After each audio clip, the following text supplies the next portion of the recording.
Le féodalisme, un mot qui évoque des images de chevaliers et de châteaux forts. Il est apparu progressivement en Europe après la chute de l'Empire romain. Cette période, du VIe au Xe siècle, fut une époque de grande instabilité. Les invasions étaient courantes. Des chefs locaux forts étaient nécessaires pour assurer la protection. Le féodalisme n'a pas été une création consciente. Il a évolué organiquement à partir de ces conditions. Les gens recherchaient la sécurité dans un monde dangereux. Les puissants seigneurs offraient protection en échange de loyauté et de service. Certains attribuent à Charles Martel le mérite d'avoir établi les bases du système féodal. Selon l'historien allemand Heinrich Brunner, Martel a sécularisé les terres de l'Église dans le but de les louer à ses partisans en échange d'un service militaire. Alors que son armée devenait plus coûteuse en raison de sa dépendance à la cavalerie, Martel a eu recours à la concession de terres de l'Église à ses partisans pour conserver leur soutien. D'autres considèrent que le féodalisme a été un développement plus progressif au fil du temps. Mais comment fonctionnait-il? Nous allons le voir tout de suite. Avant de continuer, n'hésitez pas à soutenir notre chaîne en vous abonnant, en aimant la vidéo et en la partageant avec vos amis. Vos commentaires sont également très importants. Merci. Au cœur du féodalisme se trouvait la relation entre seigneurs et vassaux. Un seigneur était un noble qui possédait des terres. Un vassal était une personne à qui le seigneur concédait la possession de terres en échange de son service. Les vassaux obtenaient des terres et une protection, tandis que le seigneur obtenait un vassal sur lequel il pouvait compter pour le service militaire. C'était la relation féodale.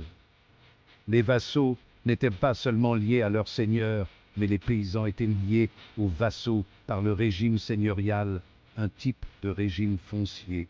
Cet accord était officialisé lors d'une cérémonie appelée hommage. Le vassal jurait fidélité à son seigneur. Lors de l'acte d'hommage, le vassal promettait de se battre pour le seigneur lorsque celui-ci le lui ordonnerait, tandis que le seigneur s'engageait à protéger le vassal des menaces extérieures.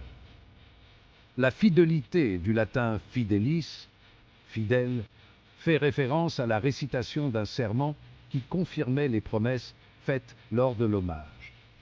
On peut imaginer une pyramide avec un roi, le suzerain, au sommet, et une série de vassalités descendant en cascade jusqu'à la classe paysanne. Les paysans travaillaient la terre et fournissaient de la nourriture aux seigneurs et aux vassaux. La vie des paysans était rude. Ils travaillaient de longues heures au champ. Leurs vies étaient rythmées par les saisons et les exigences de leurs seigneurs. La plupart des paysans étaient des serfs. Ils étaient attachés à la terre. Cela signifiait qu'ils ne pouvaient pas partir sans la permission de leur seigneur. Malgré les difficultés, les paysans n'étaient pas totalement démunis. Ils avaient leurs propres coutumes et traditions. De plus, à la fin du Moyen Âge, on leur a accordé des libertés croissantes. Et il y a eu un passage progressif du servage à la paysannerie propriétaire terrienne. En Angleterre, une classe moyenne appelée yeoman a émergé, qui était souvent constituée de petits propriétaires terriens, de gardes ou d'employés subalternes. Le féodalisme, malgré tous ses défauts, a apporté un certain degré de stabilité dans un monde instable. Il offrait un système de gouvernement et de protection. Les seigneurs locaux pouvaient réagir rapidement aux menaces. Cette structure décentralisée était bien adaptée à l'époque. Le féodalisme favorisait également un sentiment de loyauté et d'obligation. Les liens entre seigneurs et vassaux étaient forts. Cela créait un sentiment d'unité et de finalité au sein du système féodal. Le féodalisme a progressivement décliné à mesure que l'Europe émergeait de la période médiévale. La montée des États centralisés, les nouveaux systèmes économiques et la peste noire ont contribué à sa disparition. C'est maintenant votre tour de participer. Que pensez-vous du féodalisme et des hiérarchies? Un système comme le féodalisme pourrait-il émerger dans un contexte moderne? Laissez vos commentaires ci-dessous.